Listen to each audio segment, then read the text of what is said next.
My family and I have always been skeptics, the type of people who laugh off ghost stories. But after what happened one day, I'm no longer so sure. It started as a normal afternoon. I went downstairs to grab some water, and my brother was in the kitchen. Casually, I asked him if he believed in ghosts. He shook his head, but then shared a peculiar story of his own, something he thought might have been paranormal. When he finished, I decided to ask, "Did you ever try to scare me after school before?" His puzzled look told me he had no idea what I was talking about. Still, he responded, "The only thing I ever did was shoot a Nerf dart at you while you were on the computer." The problem was that what happened to me back in 7th grade wasn't just some playful prank. It all began one afternoon after school. I had just started a new school year and came home to an empty house. My brother was heading to a friend's, and my parents were working late, which meant I'd be alone. I wasn't the type to make noise when I was home alone. I always had this fear that silence would keep me hidden if someone ever broke in. That day, my gut feeling was eerily accurate. After settling into my room to watch YouTube, I paused my video and headed to the bathroom. The layout of our house was odd, with the bathroom at the end of a short hallway near my brother's room and the stairs. From the bathroom, you could hear almost everything. As I was about to flush the toilet, I heard a loud thud coming from my brother's room. Thinking he might still be home, I called out, but there was no response. Everything went silent, yet the air felt heavy, as if someone or something was listening. That's when I heard it, muted murmurs, low and deep, coming from my brother's room. It was a voice, but not one I recognized. My stomach twisted as I listened to the faint sound of words I couldn't quite make out. The worst part? It was getting closer. Footsteps, slow, deliberate steps approached the bathroom door. My heart raced as I backed away, hoping they didn't know I was inside. The sound stopped just outside the door, and I felt paralyzed with fear that a moment later, the footsteps moved away, down the hall, toward the stairs. Then came a loud crashing noise, as if someone had tumbled down the steps. Seconds stretched into an eternity before the alarm for the front door went off, signaling someone had left.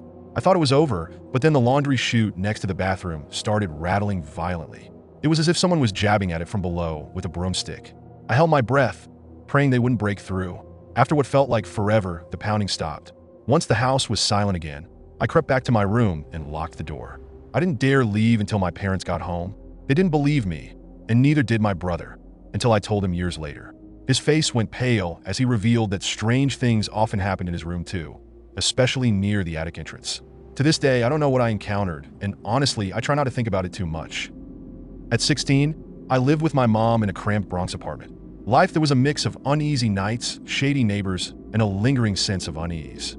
But nothing prepared me for the encounter with the man next door.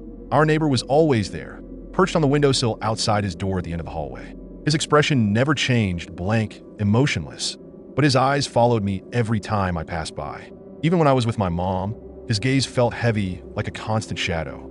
Mom warned me to steer clear of him, though we never even knew his name. He was an older man, probably in his 60s, with thinning gray hair. At first, he seemed harmless, but that changed when he started greeting me by name. I never told him my name. One evening, my mom had to work the night shift, leaving me alone in the apartment. As I returned home, there he was sitting in his usual spot.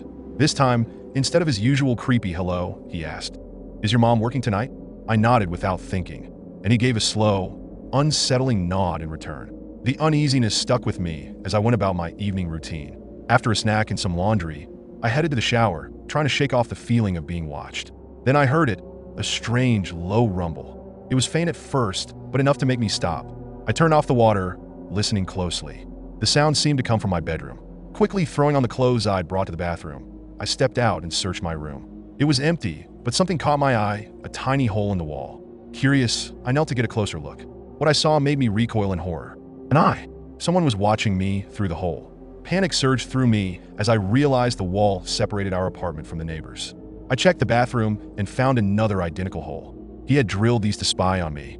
Terrified, I called my mom. As I was explaining everything, there was a sudden knock at the door. It was him. From the other side of the door, he yelled, "Open up! I didn't drill those holes." My mom, still on the phone, screamed for me to call the police. I quickly hung up and dialed 911. Thankfully, the Bronx police arrived in minutes, and my mom rushed home shortly after. She filed charges for stalking, invasion of privacy, and criminal mischief. The landlord patched up the holes, and the neighbor was evicted. Even though he's gone, the memory of his watching eye still haunts me. Knowing someone was invading my privacy in such a disturbing way left a scar I'll never forget. My friend Hal, an Eagle Scout and avid nature lover, always enjoyed camping in the most remote places. One day, he invited me to join him and his girlfriend Maya on one of his trips. I agreed, eager for a change of pace, even though I wasn't much of an outdoorsman. After a 3-hour drive, I pulled off onto an inconspicuous dirt trail deep in the woods. "This is the real camping experience," he said. There were no campsites, no other people, just us in the wilderness. Hal unloaded the truck, handing me supplies: tents, sleeping bags, food, and first aid equipment. While I set up the tents with Maya's help, I wandered off to gather firewood. He returned intermittently, adding logs to our growing pile. As night fell, we lit a fire and sat around it, sharing stories and laughing. Maya eventually grew tired of our drunken reminiscing and retreated to her tent, leaving Hal and me to continue chatting. The quiet of the forest surrounded us, interrupted only by the crackling fire and the occasional rustling of leaves. Then Hal froze mid-sentence, holding up a hand for silence. "Listen," he whispered. At first, I didn't hear it, but then it came, slow, deliberate footsteps echoing beyond the glow of the fire. Hal dismissed my nervous suggestion of a bear, assuring me that no animal would come near the fire. But the footsteps continued, circling us, growing louder. Suddenly, a strange sound accompanied them, a clicking, growling noise, guttural and unnatural.